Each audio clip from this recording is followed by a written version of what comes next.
Good morning, children, and welcome back to the online teaching session. Students, see what I have brought for you today.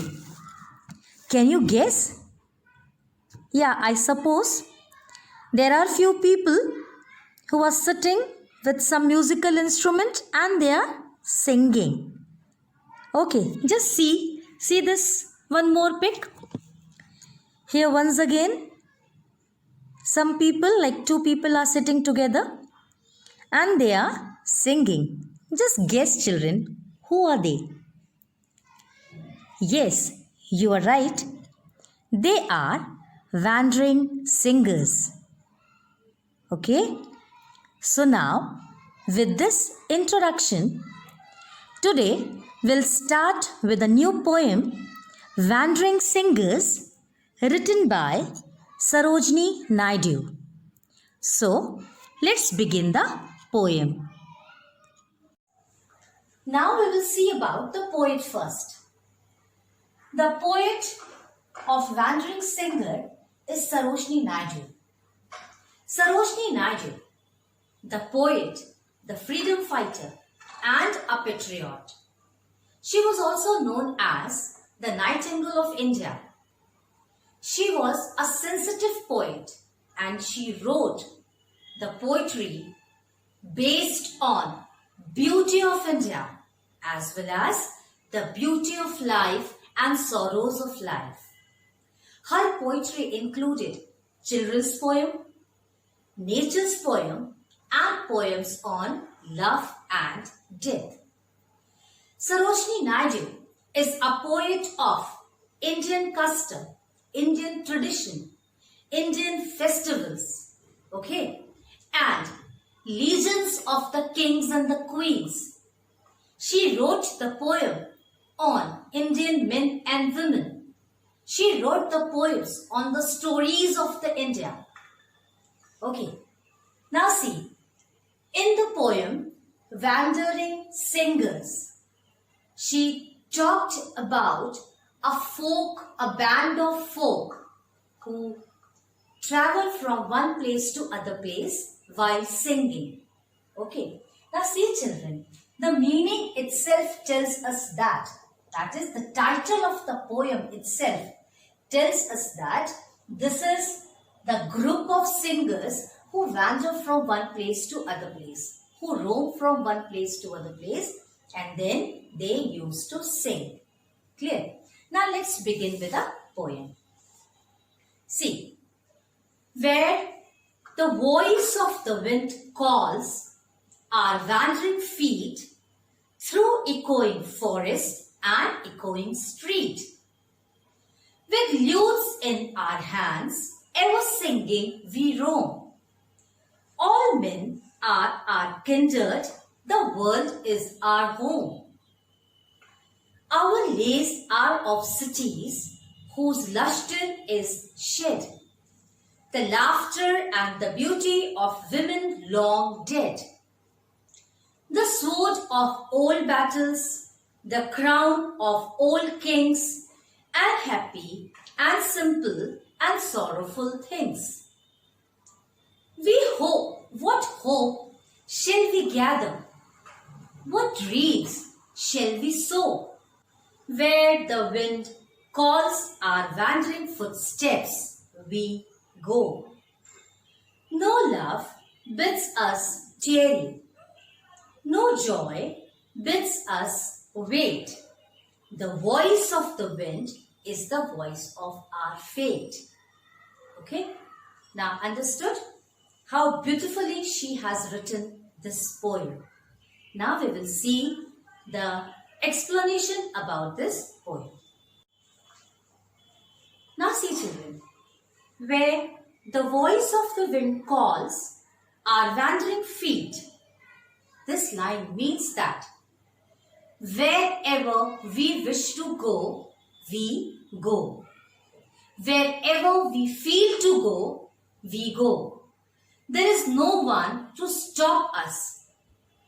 There is no relative. We don't have any home. We don't have any destination. Wherever we like to go, we all can go. These are the feelings of wandering singers. And that's why wherever these wandering singers like to go, they can go. Through echoing forest and echoing street. Now, when these wandering singers travel from town to town, place to place, or forest to forest, they sing. Okay? And when they sing, their voice echoes. Now see, the meaning of echo is repetition of sound. What happens when they sing? When they sing, then their voice echoes into the forest, into the cities. Clear? Now see, third line. With lutes in our hands and ever singing, we roam. Now, these singers, they add music also. Okay, they play one instrument and the name of the instrument is a lute. This lute is one instrument made up of strings. So they take one string musical instrument in their hand, and then to make their song more melodious, they sing. Along with their singing, they play the musical instrument also. All men are our kindred. The world is our home. Now, as I told you that these wandering singers, they do not have any relative, any close ones. They don't have any house or homes to live. And that's why they said that this whole world is their home and everyone is their family member.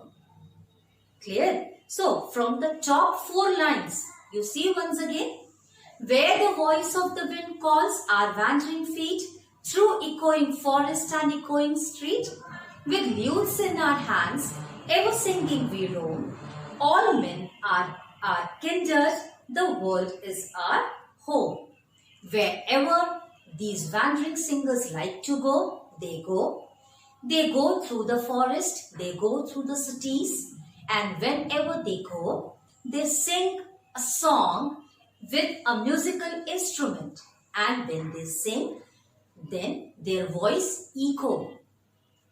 Now, according to them, the whole world is their home and everybody is their member, family member. So see children, how beautifully Saroshni Naidu has written in the stanza number 1 that according to the wandering singers, they spread the peace, they spread the music, okay? They spread the calmness as well as they spread the humanity among the people. Clear? Come to the second stanza. Our lays are of cities whose luster is shed, the laughter and the beauty of women long dead, the sword of old battles, the crown of old kings, and happy and simple and sorrowful things. Our lays are of cities whose luster is shed. Our lays, like our song, our poems, these are about the cities, and the luster of that city is gone now. But earlier, the city was very beautiful. Okay.